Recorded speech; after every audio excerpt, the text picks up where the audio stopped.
तेरे भंडारे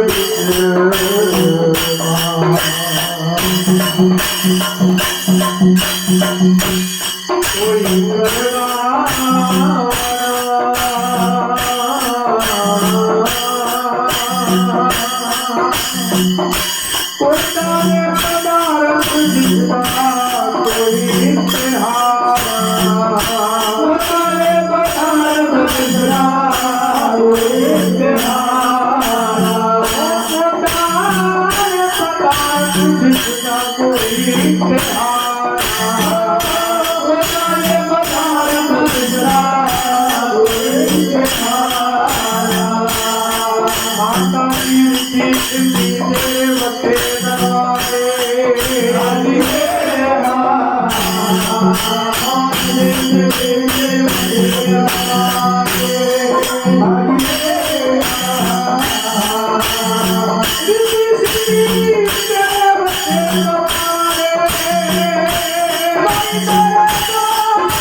मंगदा कहना मैं तेरे को क्यों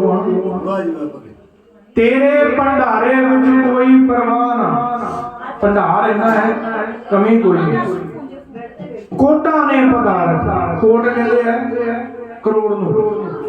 करोड़ों तरह के पदार्थ करोड़ों तरह दी चीज़ां जिहड़ियां भगवत जी तेरे चरणों च रुलदियां फिरदियां जिन्हां नूं असीं दसदे हां कोटा ने पदार्थ जिसका कोई इंतहा ना रिद्धि सिद्धि तेरे वस्से द्वारे जिहड़ियां रिद्धियां सिद्धियां ही मंगदे हो तेरे दरबार दे उत्ते खेड़दियां रिद्धि सिद्धि तेरे वस्से द्वारे मैनू अपना करके जान मां संतोष ज्ञान बतला संतोष दे दे सबर दे दे नहीं ते भटकना जिहड़ी है जीवन भर नहीं मुकदी क्यों जी जिन्हों संतोष आ गया जिन्हों सबर आ गया उन्होंने संसार का हर सुख मिल गया कह दो जय माता मैनू अपना करके जान मां अपना करके जिवें अपना करके कही ना मेरा अपना यार दा काम कर दियो मेरा अपना इन्हों मोड़ना नहीं मैनू अपना करके जान मां संतोष ज्ञान बतला दियो माता जी मैनू नाम दान वर पा दियो अजी दूर मकाम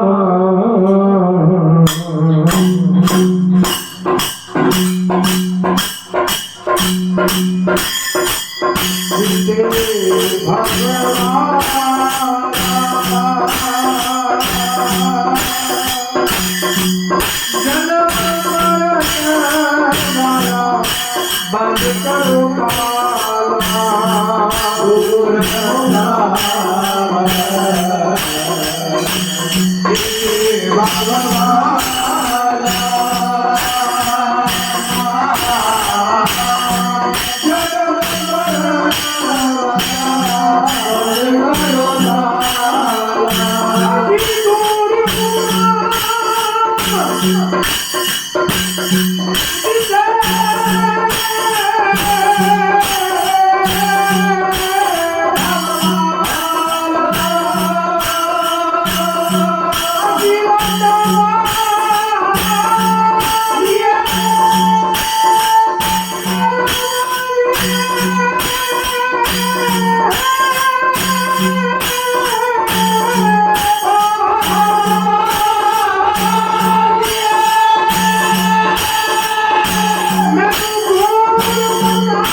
चोर जिनु खोले नाही लाजिए चोर जिनु खोले नाही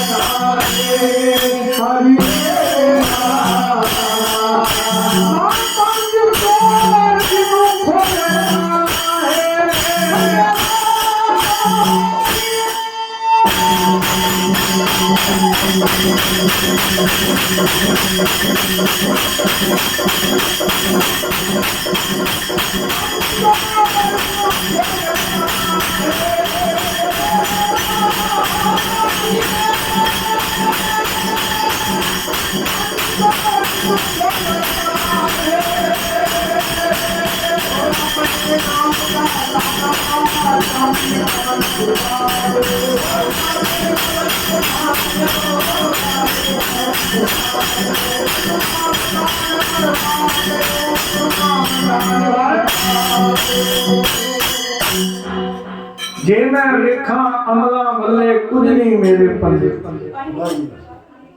कहना जब मैं जीवन वाली झाती मारदा ते माता जी मैनू पक्का यकीन है कि ये भाव मेरे को पार नहीं होएगा। तो मेरे को नाम की कमाई नहीं, मेरे को सिमरन नहीं, मेरे को भगती नहीं, मेरे को सेवा नहीं। जेडी टिकट वो लगदी वो पार करने वास्ते वो टिकट मेरे को नहीं है। दूर मकाम दिसे भगवान बहुत दूर है, पर फिर भी जे मैं वेखा अमला वल्ले कुछ नहीं मेरे पल्ले कहता जे वेखा तेरी रहमत वल्ले दे बल्ले बल्ले बल्ले जदों तारन ते आदे ते पापियां नूं तार देना। दूर मकाम दिसे भगवाला जन्म मरण वाला बंद करो ताला कहना जे फिर जन्म लिया फिर ये मोह तंग करू, ये माया तंग करू, ये लोभ तंग करू, हंकार तंग करू, ये खत्म ही कर दो कर जन्म मरण वाला बंद करो ताला। पांच चोर जिन्हों खोलन नहीं ऐसी चाबी मार दो पंजा ठगा में खुले ना खुले। पांच चोर जिन्हों खोलन नहीं अपने नाम का ताला ला ते चाबी भवन पहुंचा देगा। नाम का ताला ला के चाबी कोल रख लो माता जी, क्योंकि मेरे को चोरी हो सकती है, मेरे को मंग सकता है, मेरी चीज से मेरा कोई पुत्र मेरा कोई रिश्तेदार अधिकार कर सकता। तेरे चरणों जो तो वो चुकू ना जिन्हें को नाम का बल होगा।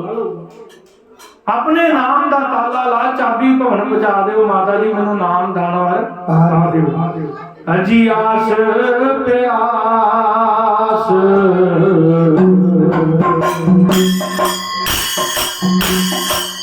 लगी मेरे मन को तेरा दर्शन मिला अपने जन को।